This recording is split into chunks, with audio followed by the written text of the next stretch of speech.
مومنو، تم بہترین امت ہو جسے لوگوں کی ہدایت کے لیے میدان میں لایا گیا ہے کہ تم نیک کام کرنے کو کہتے ہو اور برے کاموں سے منع کرتے ہو اور اللہ پر ایمان رکھتے ہو۔ اور اگر اہل کتاب بھی ایمان لے آتے تو ان کے لیے بہت اچھا ہوتا۔ ان میں ایمان لانے والے بھی ہیں لیکن تھوڑے اور اکثر نافرمان ہیں۔ یہ تمہیں خفیف سی تکلیف کے سوا کچھ نقصان نہیں پہنچا سکیں گے، اور اگر تم سے لڑیں گے تو پیٹ پھیر کر بھاگ جائیں گے، پھر ان کو مدد بھی کہیں سے نہیں ملے گی۔ یہ جہاں نظر آئیں گے تم دیکھو گے کہ ذلت ان سے چمٹ رہی ہے، بجز اس کے کہ یہ اللہ کی پناہ میں یا مسلمان لوگوں کی پناہ میں آ جائیں۔ اور یہ لوگ اللہ کے غضب میں گرفتار ہیں اور ناداری ان سے لپٹ رہی ہے۔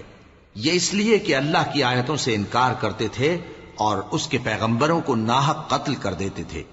یہ اس لیے کہ یہ نافرمانی کیے جاتے اور حد سے بڑھے جاتے تھے۔ یہ بھی سب ایک جیسے نہیں ہیں۔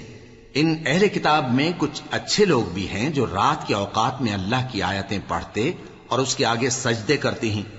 وہ اللہ پر اور روز آخر پر ایمان رکھتے اور اچھے کام کرنے کو کہتے اور بری باتوں سے منع کرتے اور نیکیوں پر لپکتے ہیں، اور یہی لوگ نیکوکار ہیں۔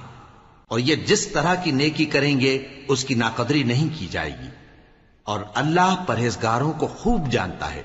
جو لوگ کافر ہیں ان کے مال اور اولاد اللہ کے مقابلے میں ان کے ہرگز کام نہ آئیں گے، اور یہ لوگ اہل دوزخ ہیں کہ ہمیشہ اسی میں رہیں گے۔ یہ لوگ جو مال دنیا کی زندگی میں خرچ کرتے ہیں اس کی مثال آندھی کسی ہے جس میں سخت سردی ہو، اور وہ ایسے لوگوں کی کھیتی پر جو اپنے آپ پر ظلم کرتے تھے چلے اور اسے تباہ کر دے۔ اور اللہ نے ان پر کچھ ظلم نہیں کیا بلکہ یہ خود اپنے اوپر ظلم کر رہے ہیں۔ مومنو، کسی غیر مذہب کے آدمی کو اپنا رازدار نہ بنانا۔ یہ لوگ تمہاری خرابی میں کسی طرح کی کوتاہی نہیں کرتے اور چاہتے ہیں کہ جس طرح ہو تمہیں تکلیف پہنچے۔ ان کی زبانوں سے تو دشمنی ظاہر ہو ہی چکی ہے، اور جو کینے ان کے سینوں میں مخفی ہیں وہ کہیں زیادہ ہیں۔